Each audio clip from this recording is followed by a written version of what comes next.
I had a few things to mention. Do you remember?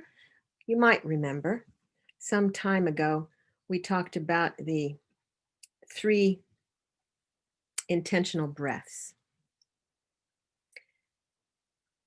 And I'd kind of put them on the background because I usually sit for a while in watching my breath, but I haven't been actually focusing on these. And the other day, I was just sitting and I thought of those and I realized the benefit.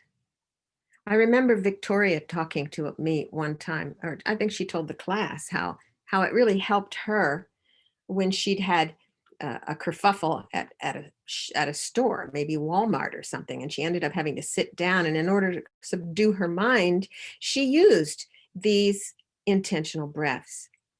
So I thought about it, and I thought if we could just have that in our storehouse, so that when we're standing in line somewhere and all of a sudden agitation begins to rise, or we're at a stoplight and we got caught and you're really in a hurry, traffic jam, many kinds of situations where we find ourselves there. It's so completely transformative in my world when I do this. So those breaths are to take, I'm just going to explain it first and then we'll do it. So we inhale and we establish this posture of dignity. So you can think dignity. And then we exhale into stillness. So I think dignity, stillness, then vigilance, right here, present, right now, a heightened awareness, vigilance, and then connecting to the earth. So feeling grounded. So from this posture of dignity, then there's stillness. We create a sense of vigilance or heightened awareness. Then we settle right down to the ground. And then with the third in breath, we awaken the love at our heart. So we just think this love. And then we extend that love to all beings. Just those, dignity and stillness. Inhale dignity, exhale stillness. Inhale vigilance, exhale to the earth. Inhale love, exhale, send that love to every living being. So I won't speak, but let's just take a moment to do those 3 intentional breaths. Okay? Let's try that.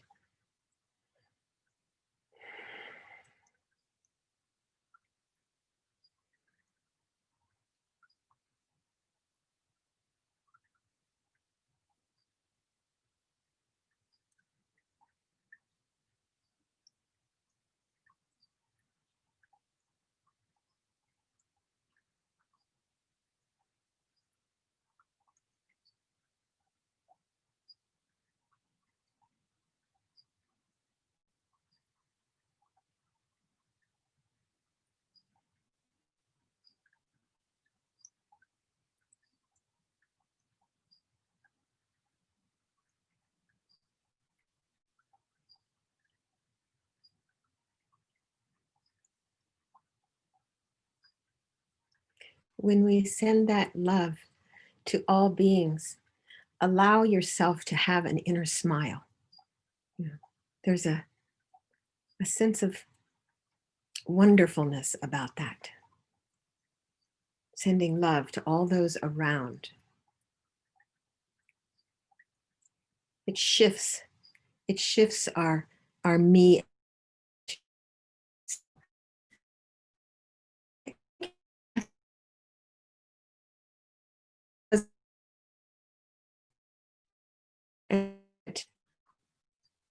That doesn't have a list. I think I sent that out at one point in time.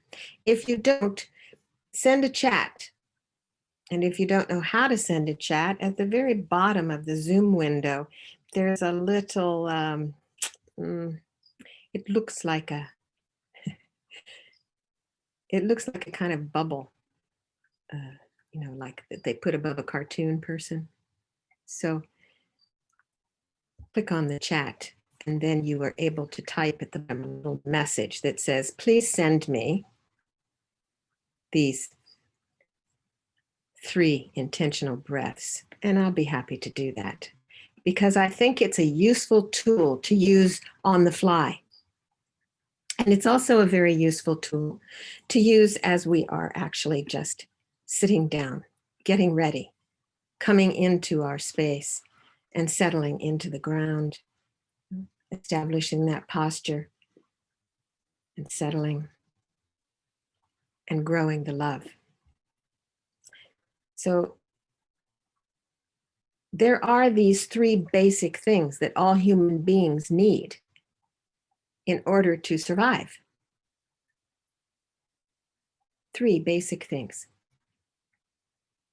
This is something that I learned from Dr. Rick Hansen. I think it was in Buddha's Brain or Hardwiring Happiness, one of those, as he was talking about as during evolution, there were the 3 things that one needed to have safety.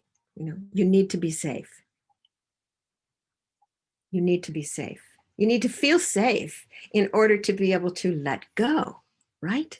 In order to be able to be present in the moment, totally focused. You can't have your antenna out there hearing and, worrying about whatever might be happening around you. So this is something that we're fortunate to be able to live in a society where there's not warplanes flying overhead. We have some sense of safety.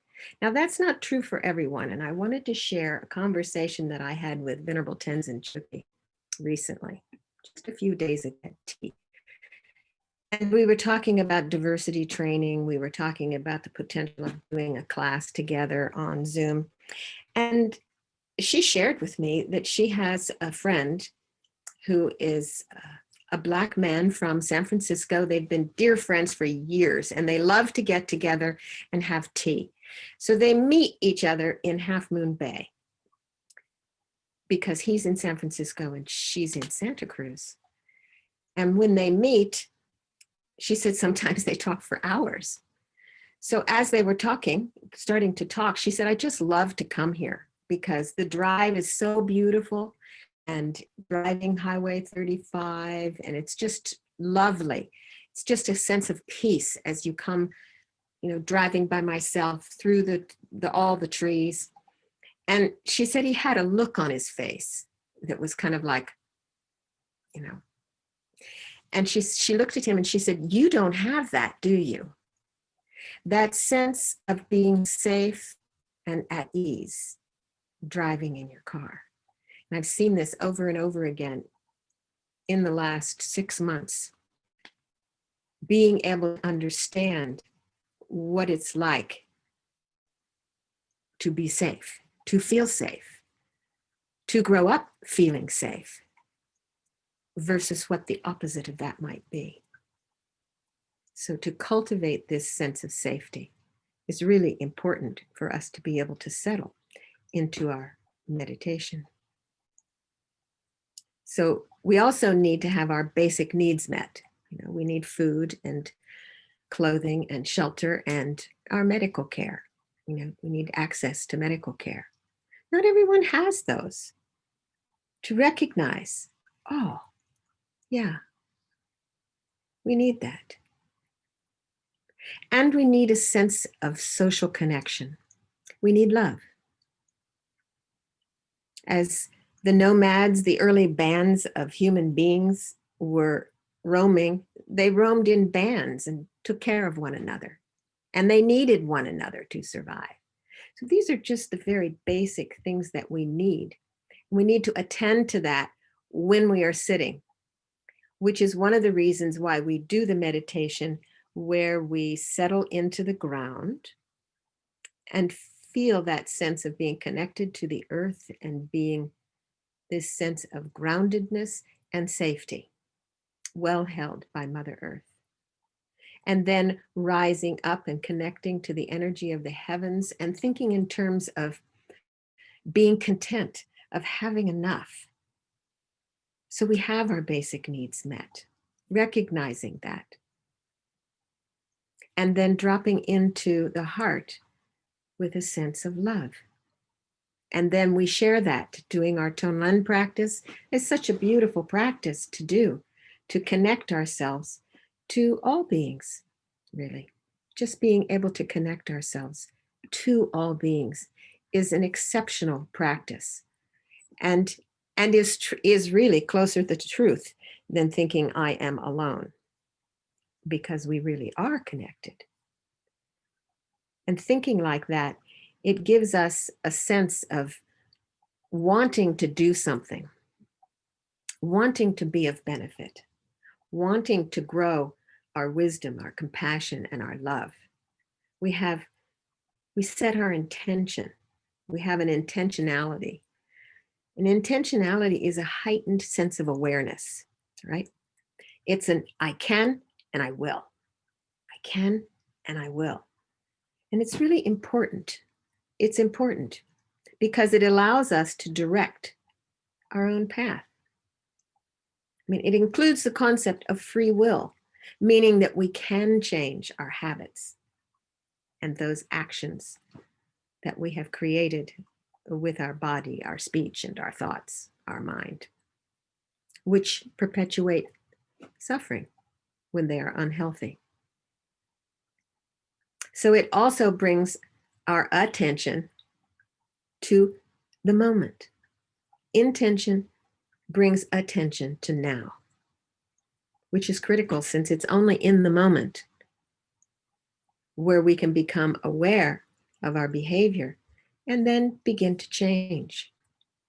So we think about what matters most to us as we begin our meditation practice. What matters most to me? And it is because our intention creates our reality, it's important to revisit it often. Some people say, well, why do we do that every time? Because we're creating a new habit. We're creating a habit to be all inclusive, a habit of to encourage our behavior to think of others. And every time we do, we deepen the groove and create the cause for thoughts, feelings, and emotions to flow in that groove. We think about that, neurons that fire together, wire together. That's trying to think in terms of neuropsychology. I don't know a whole lot about it, but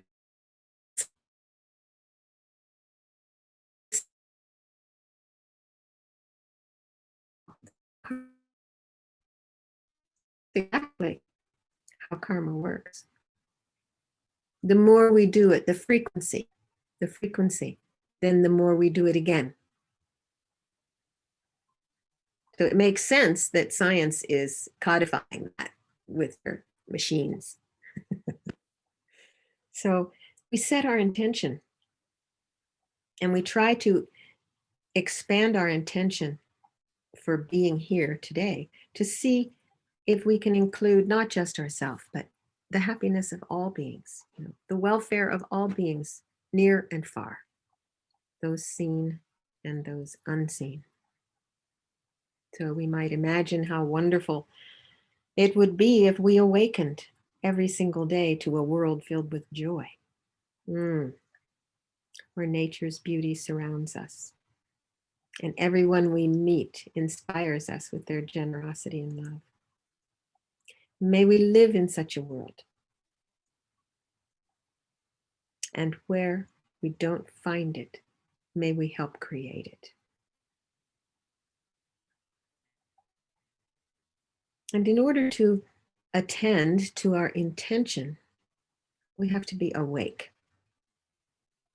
present. Buddha means awakened one.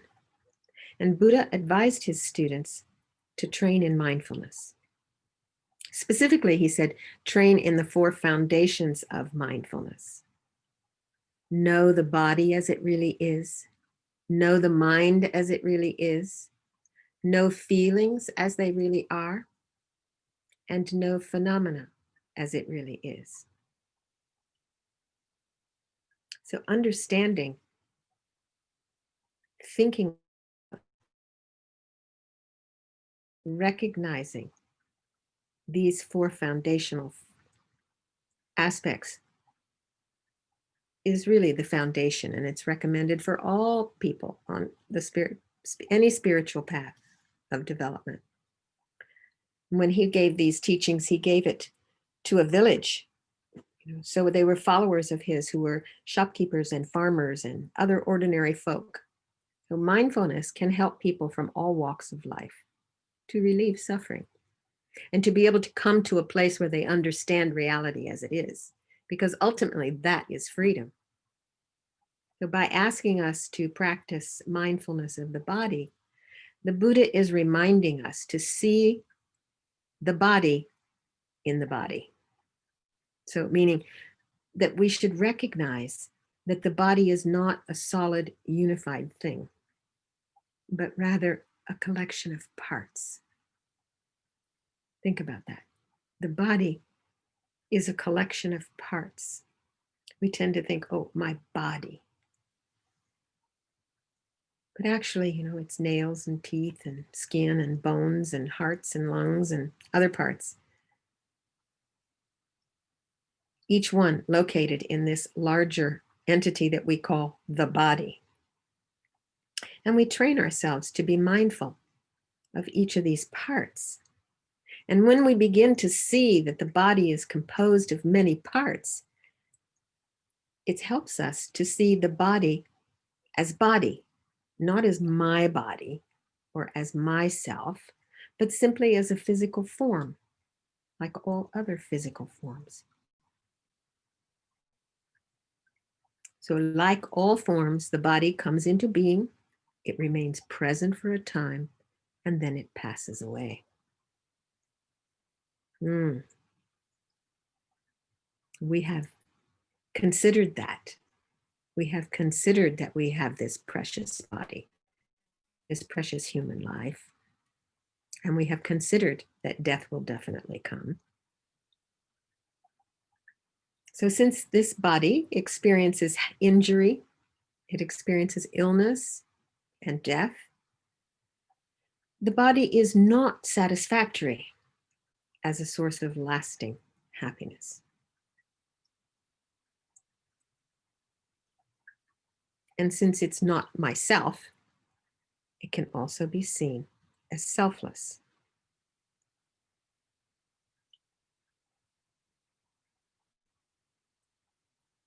Think about that.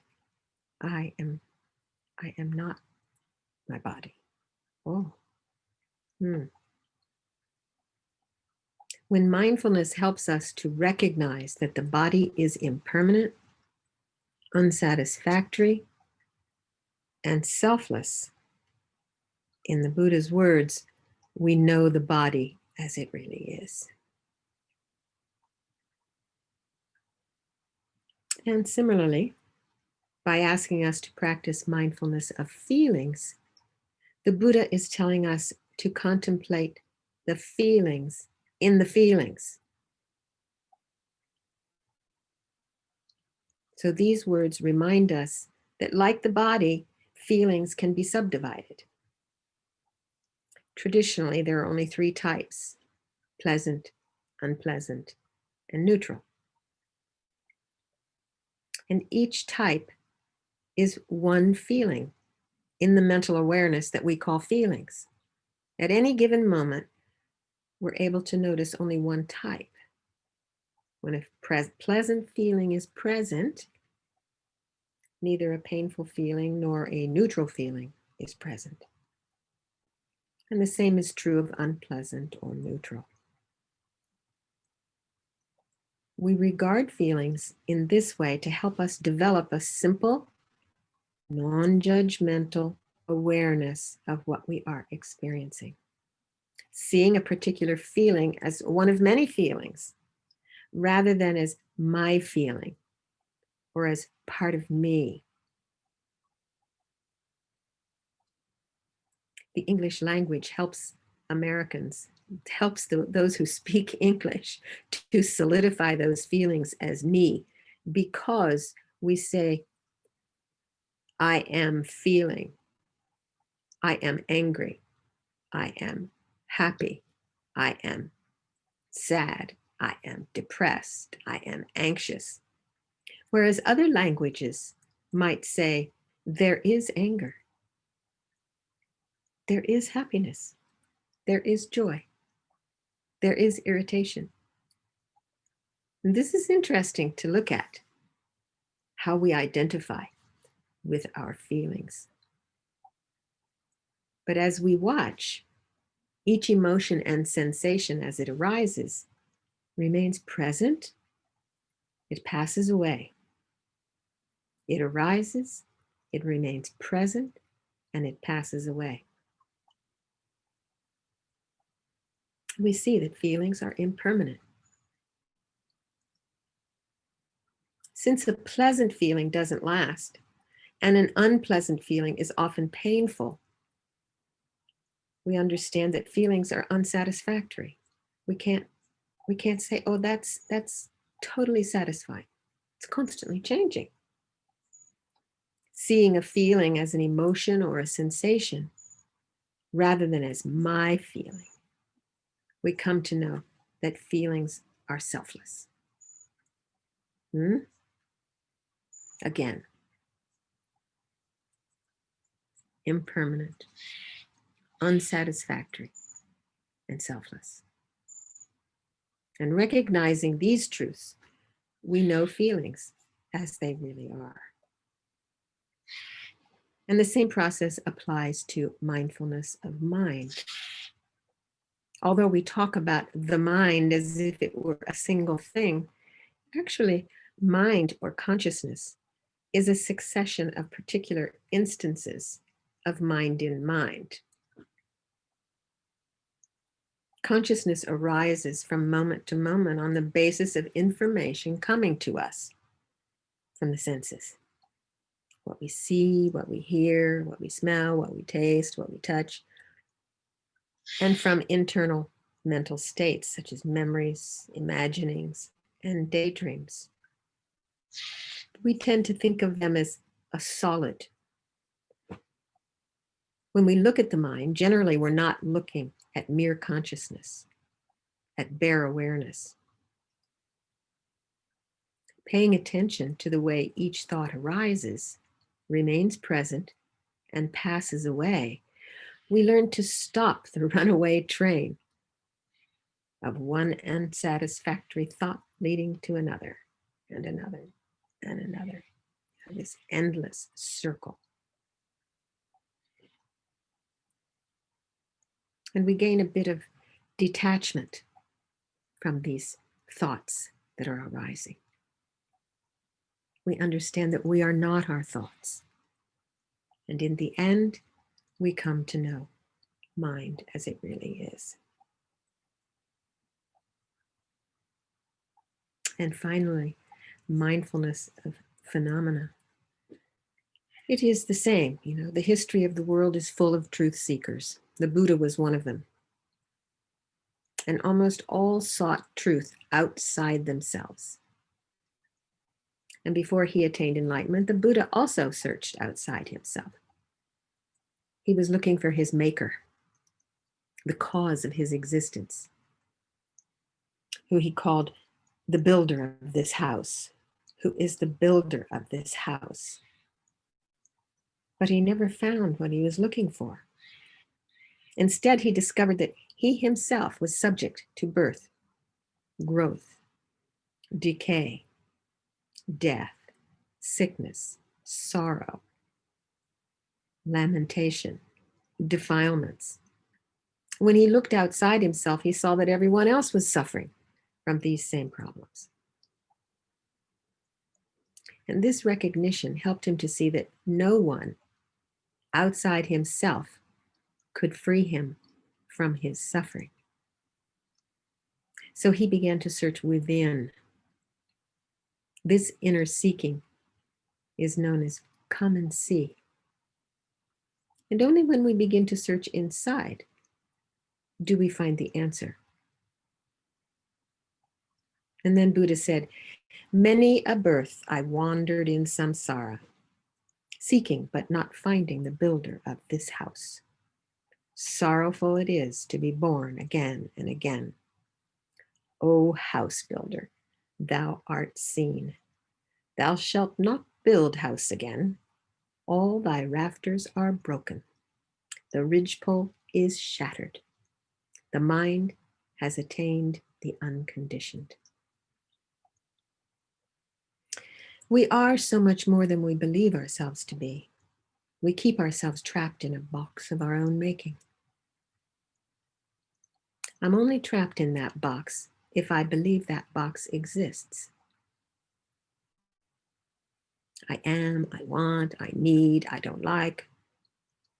Lama Tsongkhapa says we are caught in the iron net of self-grasping egoism.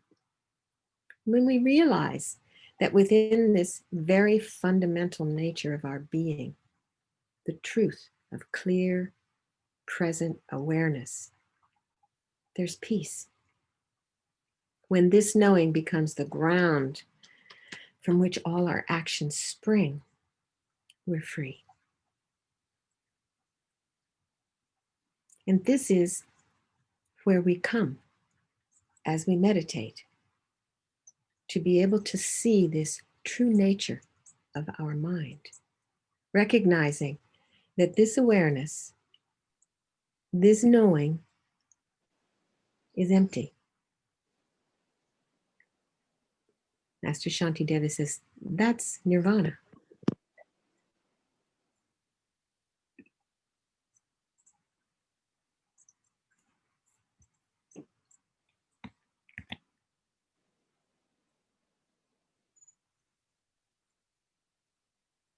Yeah. So as we begin, I'm going to see, because my sweet Angela doesn't have the option to share her screen. So I'm going to try to share mine so we can have our prayers. And I think I might be able to do that.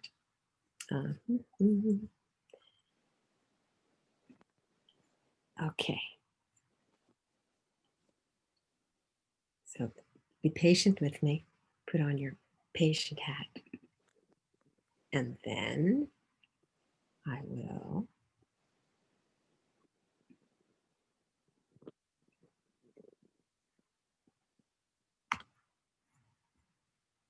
oops. All right. I think I have to do share screen first. Where did you go? There you are.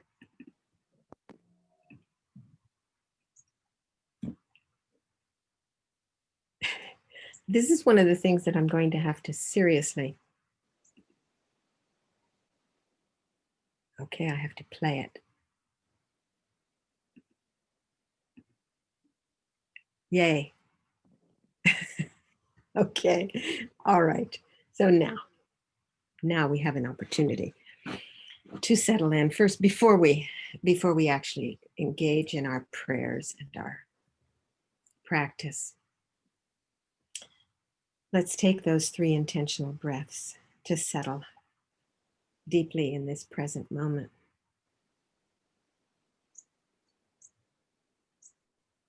A posture of dignity, settling into stillness.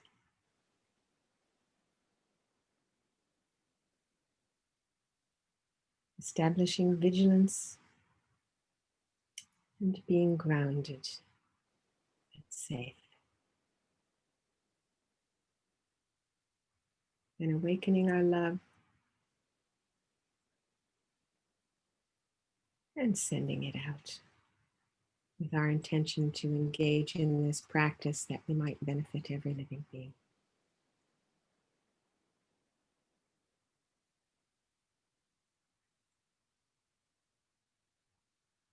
And take a few moments to simply attend to your breath as it naturally flows out. and back in again.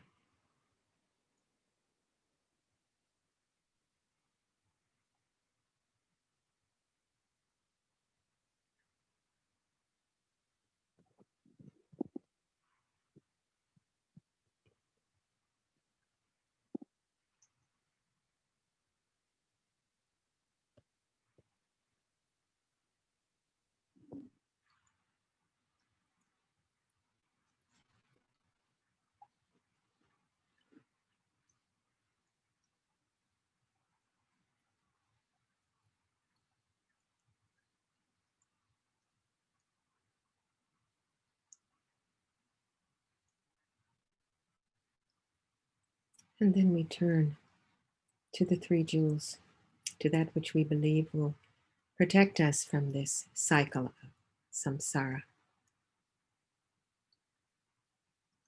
that will lead us to this place of peace that we so long for. And we surround ourselves by all sentient beings, wishing to lead them right along with us.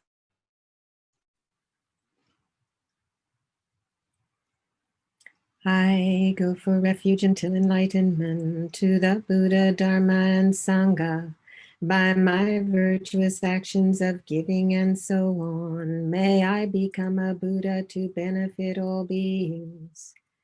I go for refuge until enlightenment to the mind of enlightenment, to seeing emptiness directly, and to the Arya beings who have. May I become a Buddha to benefit all beings. I go for refuge until enlightenment, with confidence in the knowledge that the nature of my own mind is wisdom, its expression is clarity, and its compassion is all pervasive. May I become a Buddha to benefit all beings.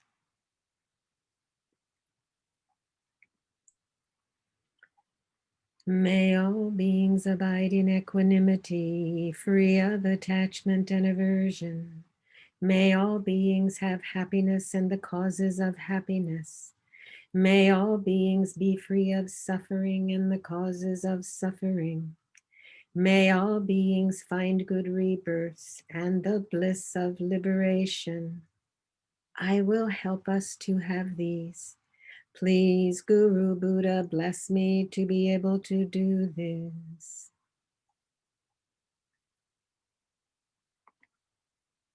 And now, with this sincere request, our Lama appears as Shakyamuni Buddha. And we invite them to come to the crown of our head. O magnificent and precious root Guru, please abide on the lotus and moon seat above my head. Guide me with your great kindness and grant me realizations of your holy body, speech, and mind.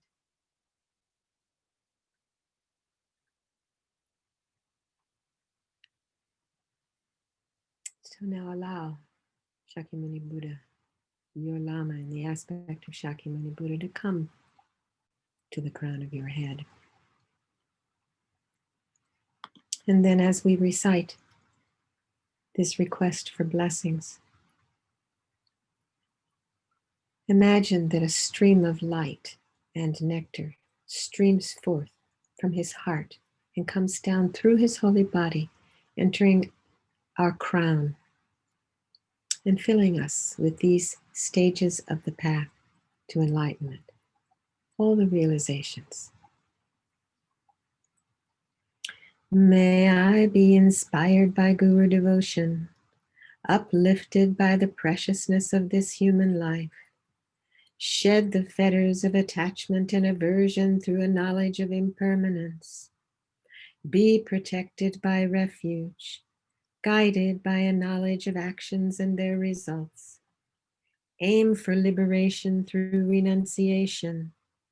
May I be motivated by bodhicitta, opened by giving, disciplined by ethical behavior, strengthened by patience, enthused by joyous effort, stabilized by concentration, and freed by wisdom.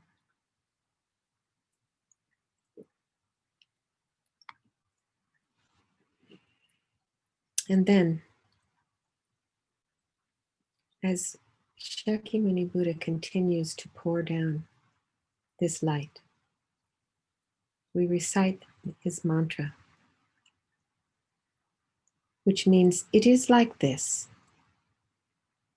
All the knowledge of Buddha's body, speech, and mind, control over the suffering of the three lower realms and wrong conceptions of self-existence, control over suffering of all samsara and over the self-cherishing thought, great control over suffering of subtle illusion and dualistic mind, soha.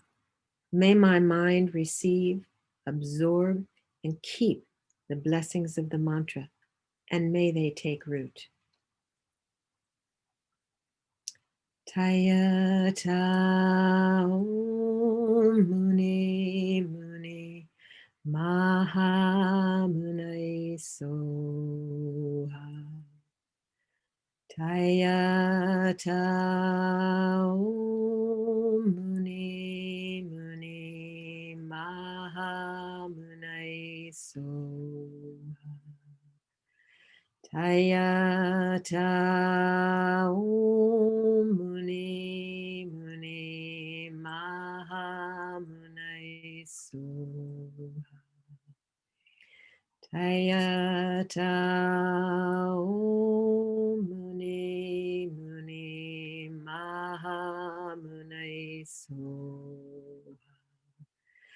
Tayata Om Muni Muni Maha Munai Soha. Tayata Om Muni Muni Maha Munai Soha. Tayata Om Muni Muni Maha Munai Soha.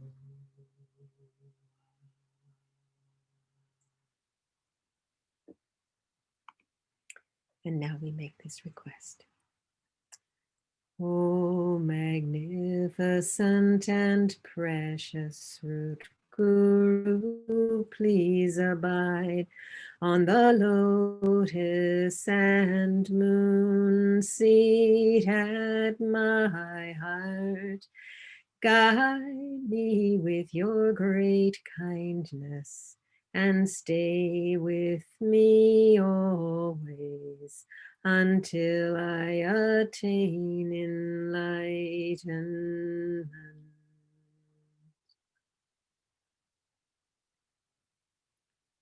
And now Shakyamuni Buddha,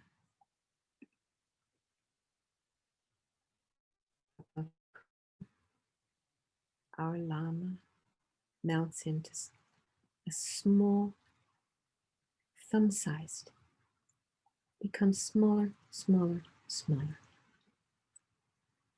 Just the size of a thumb.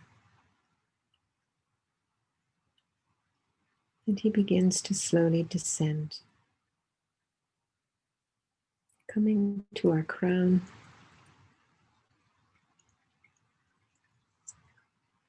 and coming right down through the center of our body, coming to rest at the level of our heart.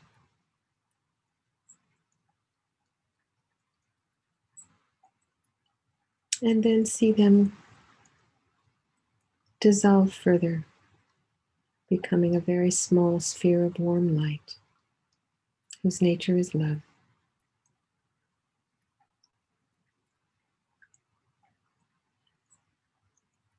Right there, as we inhale, Allow that light to become energized.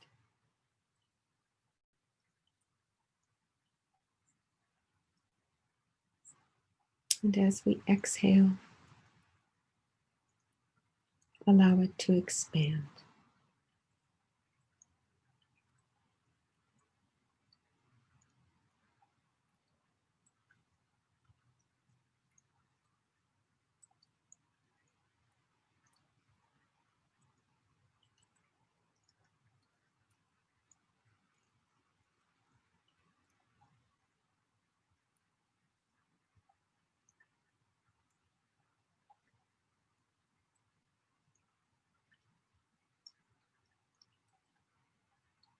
Experiencing it expanding from the crown of our head to the soles of our feet. Blissful loving light. Our whole body filled.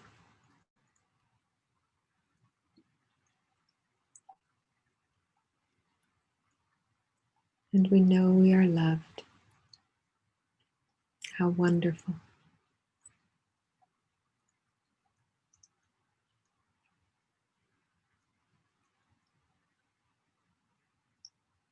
And think, as you inhale, may I be well and happy.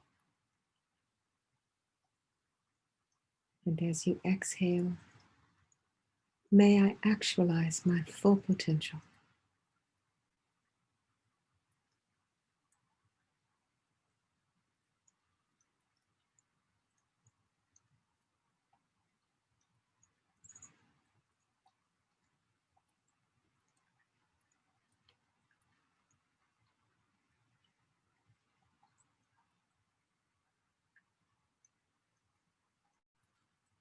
May I be well and happy.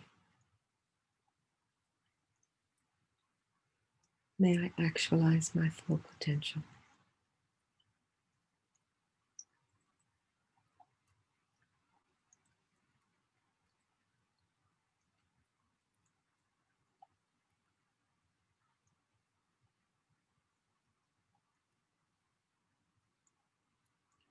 This causes that light to expand, the bliss to expand, and we feel the energy passing through our pores as we send out this love.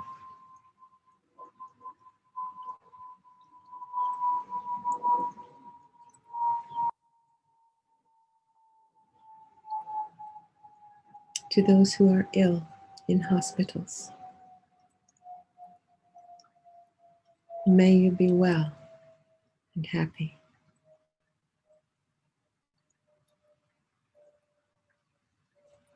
And as we inhale, may you actualize your full potential.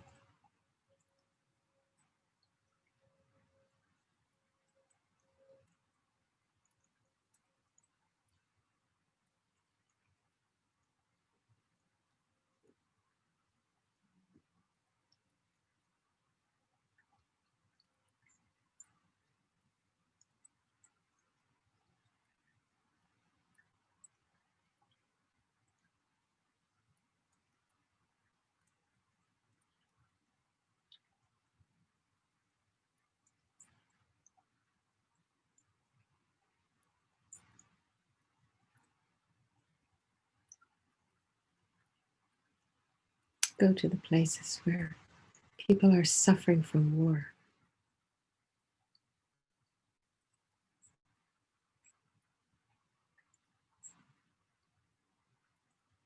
May you be well and happy. May you actualize your full potential.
to places where there is hunger,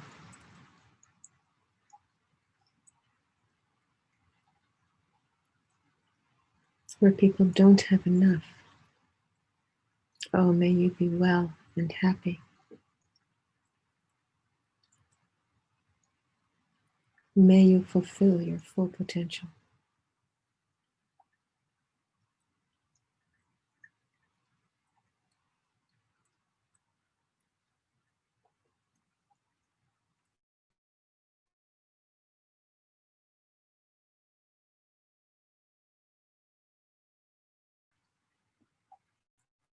Allow your awareness to go where your mind's eye sees.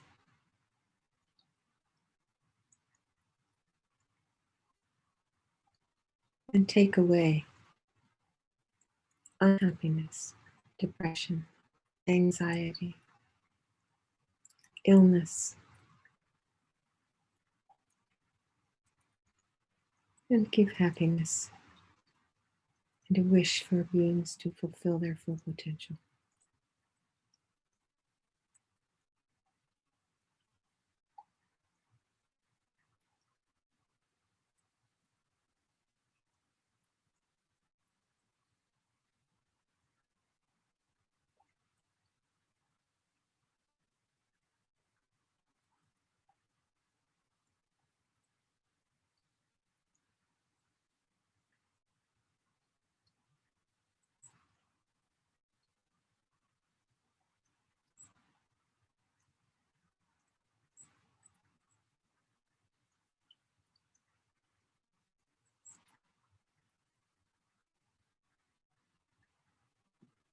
And then allowing this energy to go out into the universe, touching every living being.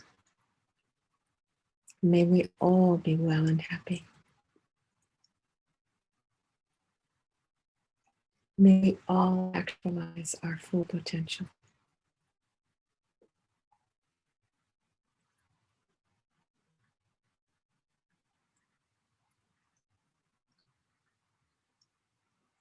And with every inhale, our love grows stronger and stronger.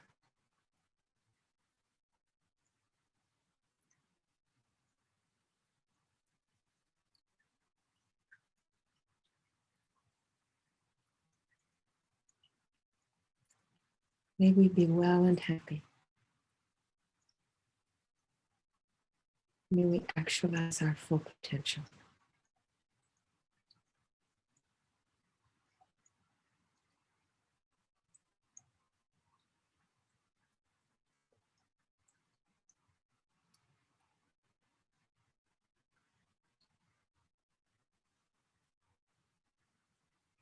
And then gradually allowing awareness to begin to contract back.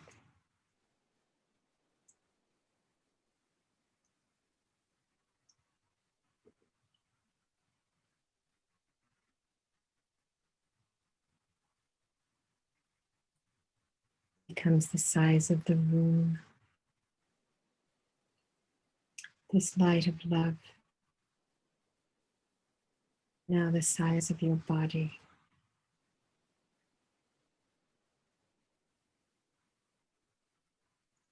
And then a small sphere at the level of your heart, penetrated with your mind. And then watch as it dissolves completely into non-conceptual awareness.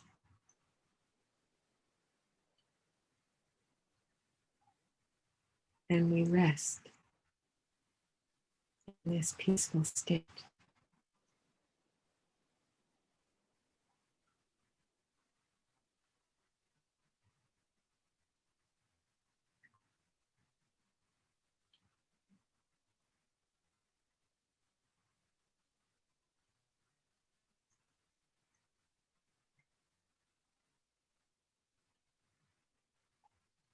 With no object to focus upon, the natural mind is clear.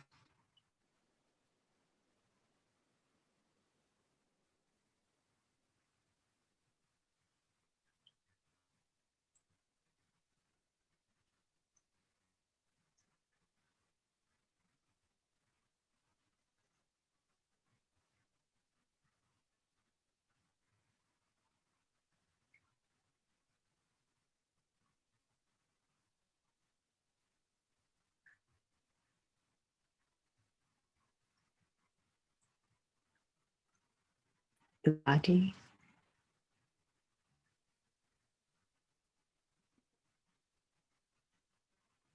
feelings,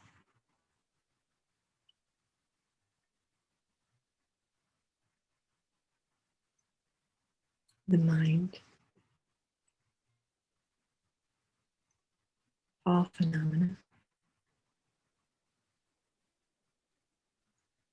arise,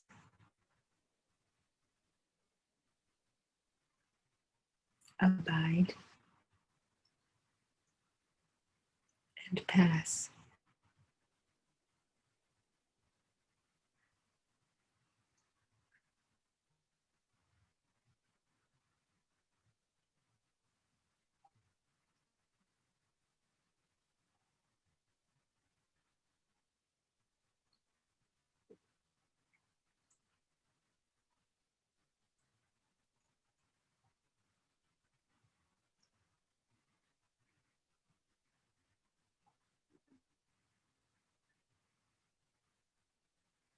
Recognizing this awareness is empty,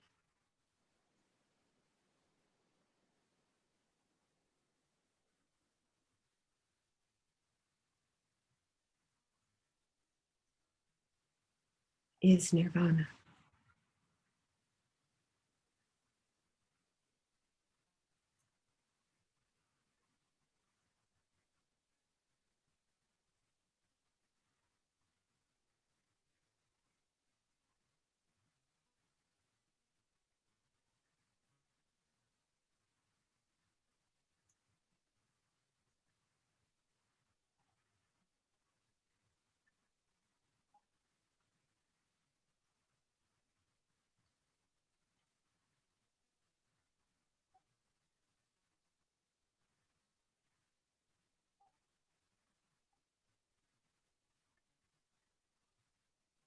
And when you're ready, begin to come back into this body,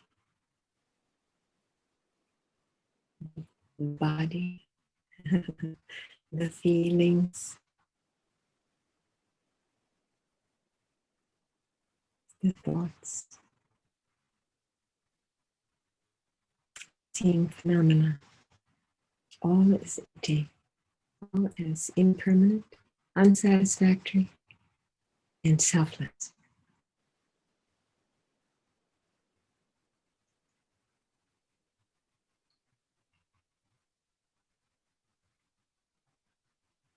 Beautiful. How wonderful.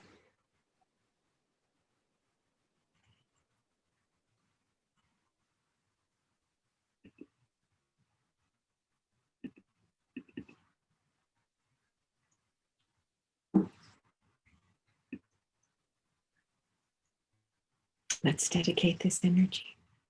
So beautiful. By merit of this virtue, may I become Buddha and lead all beings, everyone, into that enlightened state. May the precious Bodhi mind not yet born arise and grow, and may that born not decline, but increase more and more. May all beings everywhere, plagued by sufferings of body and mind, find an ocean of happiness and joy by virtue of my merit. May no living creature suffer, commit evil, or ever fall ill. May no one be afraid or belittled with a mind weighed down by depression. May the blind see forms, the deaf hear sounds, May those whose bodies are worn with toil be restored on finding repose. May the naked find clothing, the hungry find food. May the thirsty find water and delicious drinks. May the poor find wealth, those weak with sorrow find joy. May the forlorn find hope, constant happiness and prosperity. May there be timely rains and bountiful harvests. May all medicines be effective and wholesome prayers bear fruit. May all who are sick and ill quickly be freed from their ailments. Whatever diseases there are in the world, may they never occur again. May the frightened cease to be afraid, and those bound be freed. May the powerless find power, and may people think of benefiting each other. As long as space remains, as long as sentient beings remain, there too may I remain to dispel the misery of the world.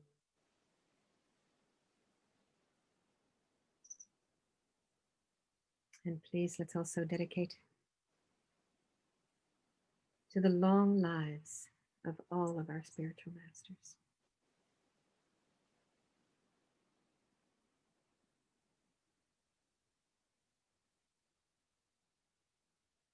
And to the welfare of our spiritual companions on this path.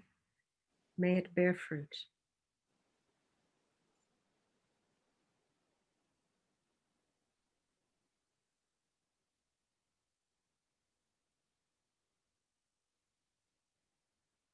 And may the whole world abide in a state of peace through enlightened politics, where people think of benefiting one of each other.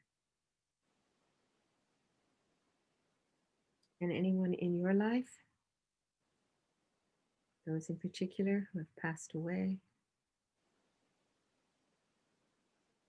by virtue of our merit, may they have fortunate rebirths. And those who are ill, may they be healed.